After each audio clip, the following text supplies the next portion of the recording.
आदमी। श्रद्धेय बुद्ध, मैं आत्मज्ञान की तलाश में आया हूँ। क्या आप मुझे बता सकते हैं कि मानव जीवन का वास्तविक मूल्य क्या है? बुद्ध की शांत दृष्टि उस व्यक्ति से मिलती है।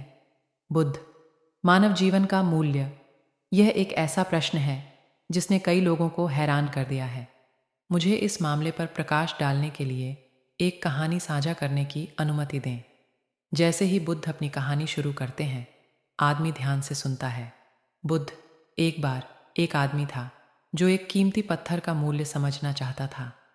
वह जवाब मांगने मेरे पास आया और मैंने उसे एक चमकता हुआ रत्न दिया। आदमी, उत्सुकता से, और उसने इसके साथ क्या किया भगवान बुद्ध?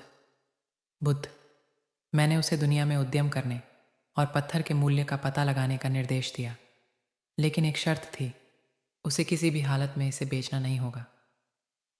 आदमी स्थिति से आश्चर्यचकित होकर सिर हिलाता है। बुद्ध, वह व्यक्ति बाजार में विभिन्न व्यापारियों से मिलने के लिए अपनी यात्रा पर निकला। प्रत्येक मुठभेड़ के साथ उन्हें पत्थर के लिए एक अलग मूल्यांकन प्राप्त हुआ।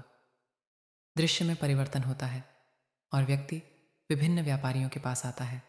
प्रत्येक एक अद्वितीय मूल्यांकन की पेशकश करता है।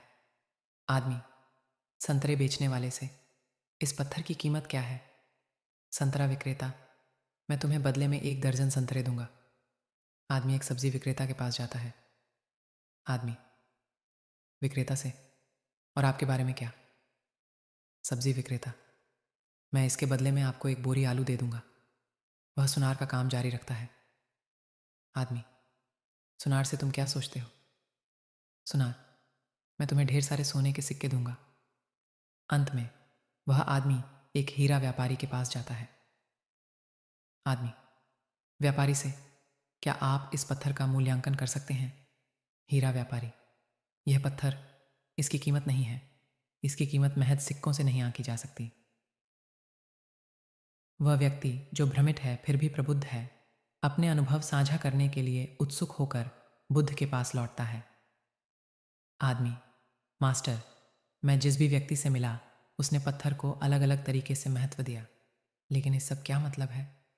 बुद्ध, धीमी मुस्कान के साथ, मेरे प्रिय मित्र, जिस प्रकार प्रत्येक व्यापारी द्वारा पत्थर का मूल्य अलग अलग माना जाता था, उसी प्रकार मानव जीवन का मूल्य भी अलग अलग नज़रिए से देखा जाता है।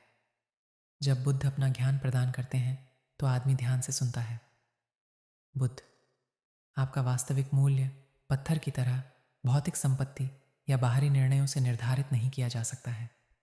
यह आपके भीतर मौजूद है, खोजे जाने और संजोए जाने की प्रतीक्षा में।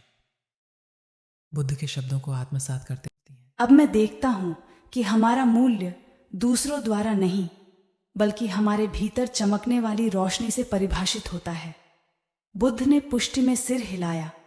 उनकी शांत उपस्थिति उस व्यक्ति की आत्मा को आराम पहुंचाती है। जैसे ही वह आदमी दूर चला जाता है, दृश्य फीका पड़ जाता है। उसका दिल नई स्पष्टता और उद्देश्य से भर जाता है।